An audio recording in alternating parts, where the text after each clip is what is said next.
Hello guys. कल जैसे कि हम लोगों ने शुरू किया था, देखिए कल हम लोगों ने हमारा टॉपिक शुरू किया था diversity in the living world. उसमें मैंने आप लोगों को लिविंग वर्ल्ड के बारे में कुछ जानकारी दी थी, प्लस मैंने बताया था कि ऐसे हम कौन कौन से कैरेक्टरिस्टिक्स हैं जिससे हम बता सकते हैं कि जो पर्सन है वो लिविंग है या नहीं है। डिफाइनिंग कैरेक्टरिस्टिक्स की बात ही थी। पहले तो हमने बोला कैरेक्टरिस्टिक्स, नॉर्मल कैरेक्टरिस्टिक्स क्या है, तो हमने बोला growth, reproduction, ability to sense environment, ये सारी चीज़ें जो हैं इससे अल्टीमेटली ये कह सकते हैं कि हाँ जो भी ऑर्गेनिज्म है वो लिविंग है। पर डिफाइनिंग कैरेक्टरिस्टिक क्या है, मतलब ऐसे कैरेक्टरिस्टिक्स कौन कौन से थे जो कि डेफिनेटली ये बताए कि हाँ ये सिर्फ और सिर्फ लिविंग में मिलेंगे और किसी में नहीं मिलेंगे। तो हमने कल ग्रोथ एंड रिप्रोडक्शन की बात की, वो दोनों ही हमने देखा कि वो डेफिनेट कैरेक्टरिस्टिक्स नहीं हो सकते। क्यों? क्योंकि वो ऐसा है कि नॉन लिविंग में भी देखने को मिल सकती है, जैसे कि ग्रोथ वो नॉन लिविंग में मिल सकती है, और जो रिप्रोडक्शन है वो कई कई ऐसा होता है कई कई बार कि लिविंग कुछ लिविंग ऑर्गेनिजम्स में भी रिप्रोडक्शन देखने को नहीं मिलता है। तो ये दोनों फैक्टर्स कल हमने पढ़े। आज हम तीसरा पढ़ने जा रहे हैं, दैट इज़ मेटाबॉलिज्म। आज हम पढ़ने जा रहे हैं मेटाबॉलिज्म। देखिए होता क्या है मेटाबॉलिज्म में। देखिए आई ये ना सारे के सारे जितने भी लिविंग ऑर्गेनिजम्स हैं वो सब केमिकल्स के बने होते हैं, ये आप मानते हैं। जितने all living organisms are made up of chemicals. ठीक है। अब ये जो है ना केमिकल्स होते हैं ये ऑब्वियसली बात है बनते हैं बॉडी के अंदर, चेंज होते रहते हैं, डिस्ट्रीब्यूट होते रहते हैं, पूरा इनका एक सिस्टम में चलता रहता है। हम हमारे में भी केमिकल्स की अगर मैं बात करूँ तो ऑब्वियसली बात है कितने सारे आपको बायोमोलिक्यूल्स देखने को मिल जाएंगे। ठीक है, आपके पास अमीनो एसिड्स हैं, फैट्स हैं, कितना कुछ है, प्रोटीन्स, कार्बोहाइड्रेट्स, कितनी सारी चीज़ें हैं। ठीक है, बहुत सारे बायोमोलिक्यूल्स हैं, न्यूक्लिक एसिड्स वगैरह हैं, बहुत कुछ है हमारे पास। तो ये सारे सारे लिविंग ऑर्गेनिजम्स में देखने को मिलते हैं। ठीक है, अब अगर मैं बात करूँ तो इनका जो कन्वर्जन होता है बॉडी के अंदर, कन्वर्जन होता है। ठीक है, बॉडी के अंदर इन बायोमोलिक्यूल्स का, इन केमिकल्स का जो कन्वर्जन की हम बात कर रहे हैं उसको क्या बोलते हैं, that is known as metabolic reactions. Obvious ही बात है इन रिएक्शंस, कोई जो रिएक्शंस हो रही है जिनमें केमिकल्स कन्वर्ट हो रहे हैं, पूरी बॉडी में डिस्ट्रीब्यूट हो रहे हैं, प्रोसेस हो रहे हैं, इनको बोलते हैं मेटाबॉलिक रिएक्शन या फिर केमिकल रिएक्शंस। केमिकल से रिलेटेड रिएक्शन है इसलिए हमने इसको नाम दिया केमिकल रिएक्शंस। ठीक है, केमिकल रिएक्शंस बोलते हैं अब हम इनको। अब क्या होता है कि अब ऐसी थाउजेंड्स ऑफ रिएक्शंस हो रही हैं। ठीक है, thousands of reactions are taking place, ऐसी हज़ारों रिएक्शंस हो रही है। ठीक है, ये आप लोग जानते हैं कि ऐसी हज़ारों रिएक्शंस आपको बॉडी में देखने को मिल जाएगी और सारे ऑर्गेनिजम्स में होता है ऐसा। ठीक है, तो जितने भी प्लांट्स हो गए, ठीक है, ऑल प्लांट्स, एनिमल्स, फंगाई, ठीक है, माइक्रोब्स, इवन जो आपके जो स्मॉलर जो माइक्रोब्स होते हैं ये सब के सब क्या एग्जिबिट करते हैं, मेटाबॉलिज्म। सारे के सारे एग्जिबिट करते हैं, मतलब ये तो कंफर्म है कि लिविंग तो जो है वो सारे के सारे एग्जिबिट करेंगे कि अगर कोई पर्सन लिविंग है तो मतलब उसमें केमिकल रिएक्शंस होती होती है। तो सारे के सारे प्लांट्स, एनिमल्स, फंगाई, माइक्रो, जितने भी लिविंग ऑर्गेनिज्म सब सब कर रहे हैं ये। ठीक है, तो एक्चुअली मेटाबॉलिज्म हुआ क्या, सम total of all the chemical reactions. ठीक है, जितनी भी केमिकल रिएक्शंस आपकी बॉडी में हो रही है, अकरिंग इन दी बॉडी, जितनी भी केमिकल रिएक्शंस बॉडी में हो रही है उसका जो सम टोटल है that is known as metabolism. तो metabolism is the sum total of chemical reactions. ठीक है, अब इसमें जैसे कि मैंने बताया, अब इसमें एक और चीज़ काम की बात, नॉन लिविंग एग्जिबिट दिस। कोई भी आपने आप भी जानते हैं कोई भी नॉन लिविंग जो है इसको एग्जिबिट नहीं कर सकता। मतलब हमने जैसे ग्रोथ में भी हमने बोला कि सिर्फ सुपरफिशियल ग्रोथ होती है, अंदर से ग्रोथ नहीं होती। तो कोई भी नॉन लिविंग के अंदर केमिकल रिएक्शंस हो ही नहीं सकती। प्लस हमने ये बात क्लियर कर दी कि सारे जितने भी लिविंग ऑर्गेनिजम्स हैं सब में ये रिएक्शन देखने को मिलती है। ठीक है, अब अगर मैं बात करूँ ये जो मेटाबॉलिक रिएक्शंस हैं ये बॉडी में तो होती है, प्लस हम इनको आर्टिफिशियल भी करवा सकते हैं। ठीक है, जो ये जो मेटाबॉलिक रिएक्शंस हैं, ठीक है, ये आप बॉडी के आउटसाइड भी डेवलप कर सकते हैं, आउटसाइड दी बॉडी। किसमें? सेल फ्री सिस्टम्स में, जो आपके जो साइंटिस्ट वगैरह हो गए, ठीक है ना, जो है ना आपके जो लैब्स होती है, बायोलॉजी लैब्स वगैरह होती है, उनके अंदर ये सब रिएक्शंस हम परफॉर्म करके देख सकते हैं। ठीक है ना, तो ये मेटाबॉलिक रिएक्शन हम बाहर भी करवा सकते हैं। लेकिन अब देखिए एक एनसीईआरटी की एक बहुत इंपॉर्टेंट लाइन है इसके अंदर। इसका मतलब अगर ये मैं बोल रहा हूँ कि ये बाहर भी करा सकते हैं, इसका मतलब हम नॉन लिविंग में करा सकते हैं, शायद ऐसा कुछ हो सकता है। लेकिन एनसीईआरटी इसको क्लियर देखिए कैसे करती है।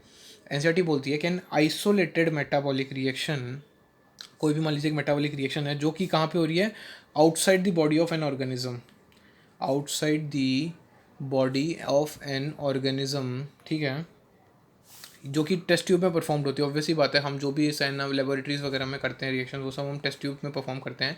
ठीक है, तो जो एक आइसोलेटेड मेटाबॉलिक रिएक्शन है जो कि बॉडी के बाहर हो रही है, जैसे कि मैंने अभी बोला कि हम बाहर सेल फ्री सिस्टम में करवा सकते हैं इसको। ठीक है ना, हमारे एपरेटस वगैरह, साइंटिफिक एपरेटस वगैरह जो सब यूज़ करके।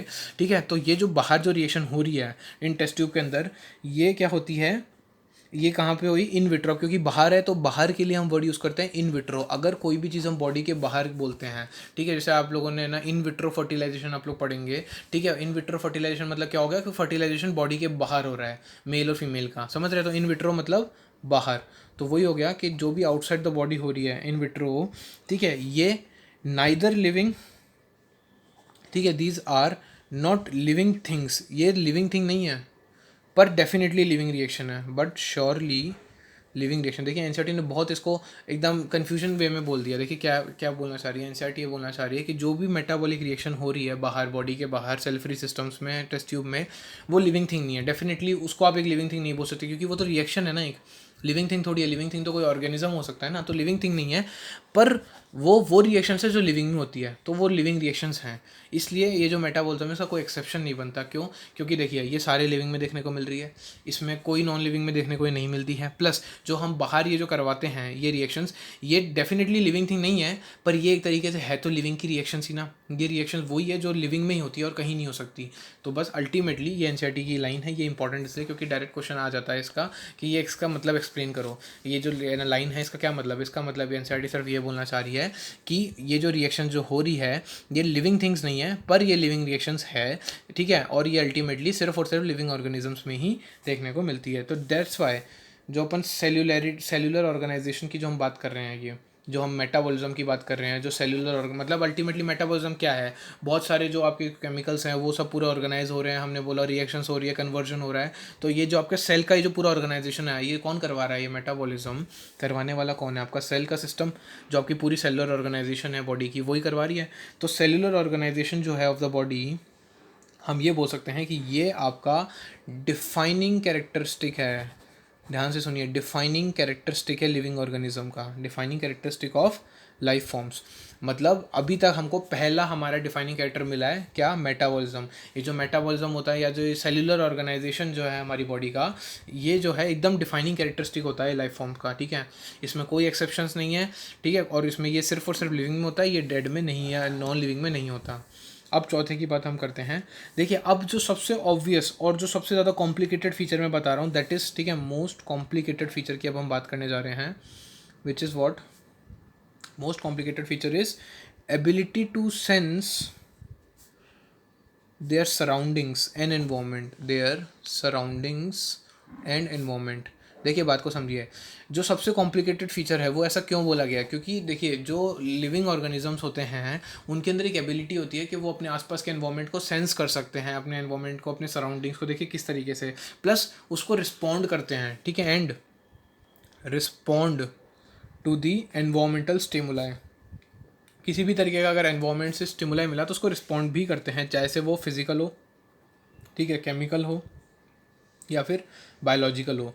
मतलब किसी भी तरीके का अगर स्टिमुलाई मिलता है एनवायरनमेंट से तो उसको ये सेंस करते हैं, ठीक है, प्लस उसको रिस्पॉन्ड भी करते हैं। ये सबसे इंपॉर्टेंट फीचर है किसी भी लिविंग का, ठीक है ना। और सेंस कैसे करते हैं? ऑब्वियसली बात है, सेंस ऑर्गन्स होते हैं। जैसे कि अगर मैं प्लांट्स के बारे में बात करूँ तो प्लांट देखिए जो भी उसके एक्सटर्नल फैक्टर्स में होते हैं उसको देखिए, एक्सटर्नल फैक्टर जैसे कि हो गया, देखो सनलाइट हो गया, ठीक है, वाटर हो गया, ठीक है, टेम्परेचर हो गया, ठीक है, और भी जैसे पोल्यूटेंट्स वगैरह हो गया, उन सबको सेंस करता है, उनसे इंटरेक्ट करता है। अल्टीमेटली देखिए सनलाइट और वाटर मिलता है तो फोटोसिंथेसिस कर लेता है प्लांट। तो अल्टीमेटली देखिए देख रहे हैं आप लोग कि सेंस कर रहा है सराउंडिंग एनवायरनमेंट को जो भी है और उसके अकॉर्डिंग रिस्पॉन्ड कर रहा है कि अगर सनलाइट और वाटर मिल रहा है तो फोटोसिंथेसिस कर ले रहा है, टेम्परेचर भी चाहिए उसको एक पर्टिकुलर, ठीक है ना। तो ये सारी चीज़ों का ध्यान रखते हुए ऐसे प्लांट्स हो गए। ऑर्गेनिजम्स की अगर मैं बात करूँ तो जितने भी अल्टीमेटली अगर मैं बात करूँ ऑल दी ऑर्गेनिजम्स जितने भी हैं, प्रोकैरियोट से लेके, ठीक है, प्रोकैरियोट्स से हम बात करेंगे, प्रोकैरियोट से लेके अगर मैं बात करूँ मोस्ट कॉम्प्लेक्स यूकैरियोट्स तक, मोस्ट कॉम्प्लेक्स यूकैरियोट्स तक जितने भी हैं ऑर्गेनिज्म,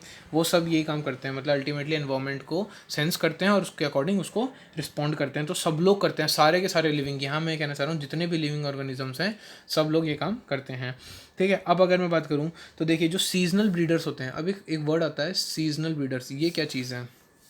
देखिए होता क्या है कि कुछ ऑर्गेनिजम्स ऐसे होते हैं वो एक पर्टिकुलर सीज़न में ही है ना ब्रीड करते हैं, या फिर आप ये कह सकते हैं कि है ना रिप्रोडक्शन करते हैं। मतलब ऐसा नहीं है कि वो पूरे है ना साल या फिर है ना सारे सीज़न में करेंगे, वो कुछ पर्टिकुलर सीज़न में जो उनका स्पेसिफिक होता है उसी में करते हैं, ठीक है। और वो किस पे डिपेंड करता है? वो डिपेंड करता है फोटो पीरियड पे।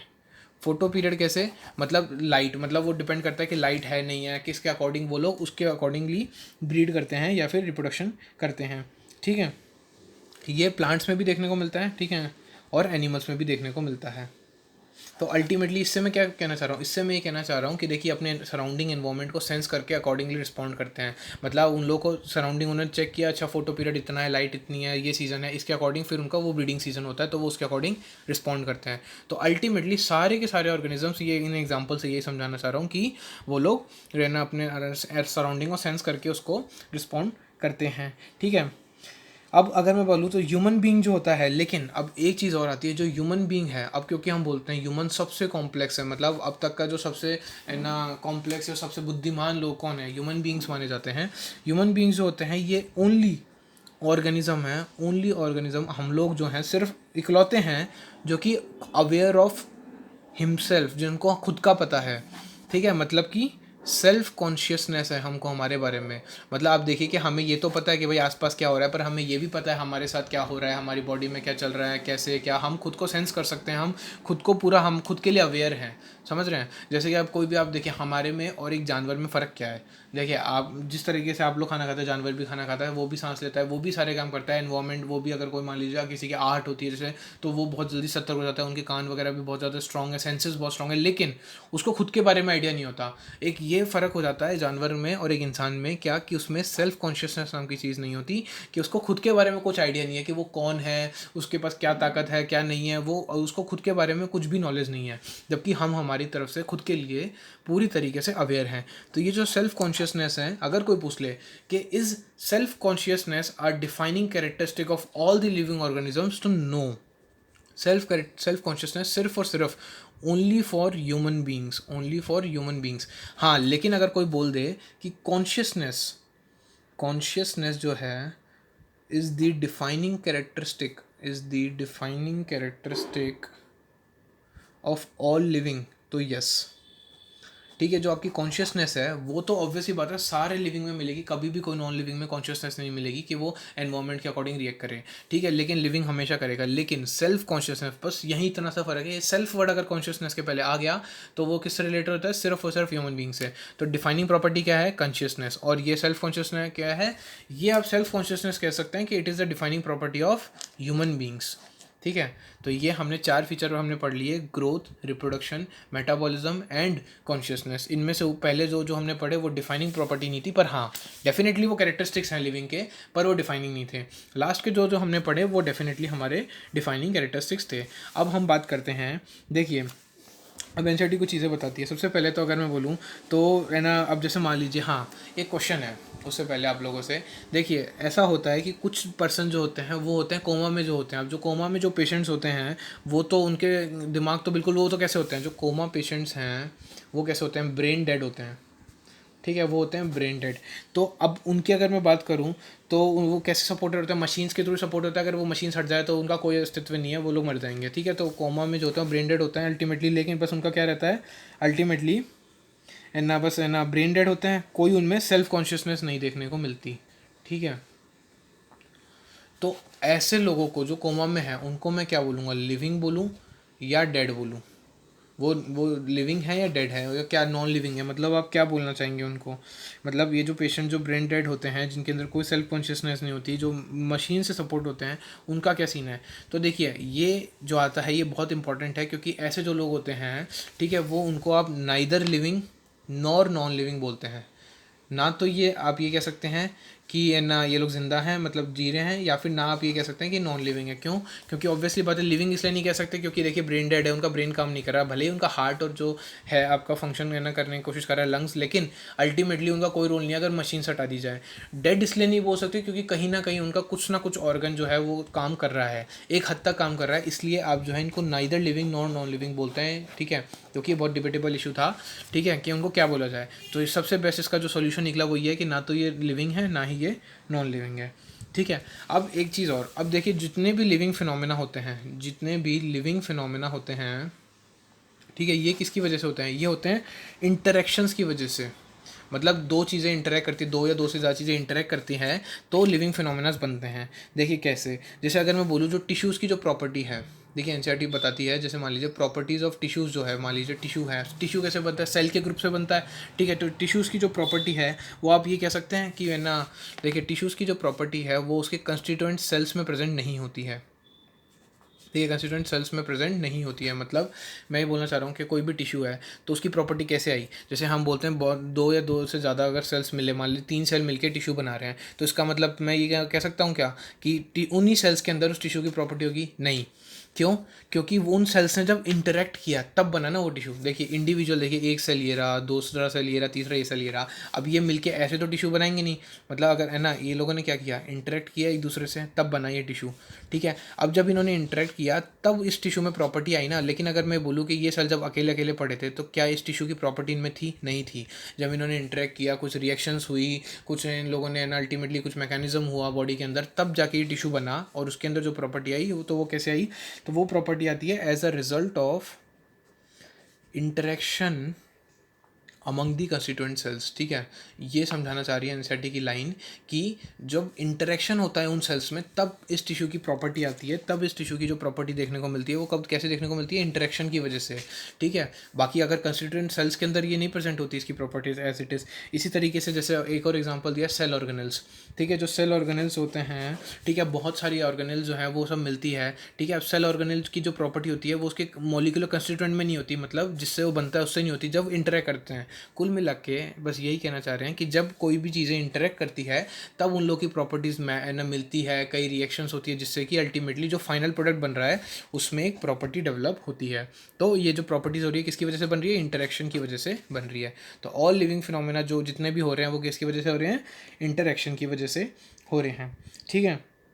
अब ये जो इंटरेक्शंस हैं ये अल्टीमेटली मैंने बताया, ये इंटरेक्शन हुए तो प्रॉपर्टी बन रही, और ये जो बन रहा है, अब जैसे सेल से बड़ा ही है टिश्यू, टिश्यू से बड़ा ऑर्गन आएगा तो अल्टीमेटली किसका फॉर्म हो रहा है, अल्टीमेटली फॉर्मेशन हो रहा है एक हायर लेवल ऑफ ऑर्गेनाइजेशन का, formation of higher level of organization इस इंटरेक्शन की वजह से। देख रहे हैं, सेल से टिश्यू, टिश्यू की मैं बोल रहा हूँ बहुत सारे टिश्यू जब इंटरेक्ट करते हैं तो क्या बना रहे हैं, ऑर्गन, ऑर्गन बहुत सारे इंटरेक्ट करा रहे हैं तो क्या बना रहे हैं, ऑर्गन सिस्टम। तो अल्टीमेटली किसका फॉर्मेशन कर रहे हैं, एक हायर लेवल ऑफ ऑर्गेनाइजेशन का ये लोग फॉर्मेशन कर रहे हैं, ठीक है। तो इस तरीके से मैं ये बोल सकता हूँ कि जितने भी लिविंग हैं, all the living are self replicating, ठीक है, खुद रेप्लिकेट करते हैं, ठीक है, इवोल्विंग होते हैं, इवोल्व करते हैं, ठीक है, अपने आप को और अच्छे से ना, जितना ज़्यादा कॉम्प्लेक्सिटी लाने कर सकते हैं वो लोग उतना लाने की कोशिश करते हैं। प्लस सेल्फ रेगुलेटिंग, खुद को रेगुलेट करते हैं, ठीक है, कम ज़्यादा टेम्परेचर के अकॉर्डिंग, ठीक है ना, और हर तरीके से अपने आप को मेंटेन करके चलते हैं। प्लस रिस्पॉन्ड करते हैं टू दी एक्सटर्नल स्टिमुला, जैसे कि मैंने बताया कॉन्शियसनेस है, ठीक है। ये हमने एक जनरल, आपका जो एनसीईआरटी के अंदर स्टार्टिंग के 3-4 पन्ने हैं वो थोड़ा जनरल आइडिया मैंने उसके बारे में दिया है, क्योंकि इसके बारे में कभी क्वेश्चन पूछ रहे थे और थोड़ा आपको आइडिया होना चाहिए कि कल को अगर आप सोचो कि अगर मैं ये जैसे कि मैंने बताया, ज़्यादातर अगर आपने ये टॉपिक नहीं पढ़ा था उससे पहले आप ये मान के चलते कि हाँ ग्रोथ हो रही है मतलब लिविंग है, लेकिन ऐसा नहीं है। इसके अंदर हमने पढ़ा काफ़ी कुछ, हमने देखा रिप्रोडक्शन के अंदर, हमने देखा कि सारे जो आपके ना लिविंग ऑर्गेनिजम्स उनमें रिप्रोडक्शन देखने को नहीं मिलता। इस तरीके से हमने कई सारे टॉपिक्स कवर कर लिए इसमें। अब कल से हम आगे का नया टॉपिक शुरू करेंगे।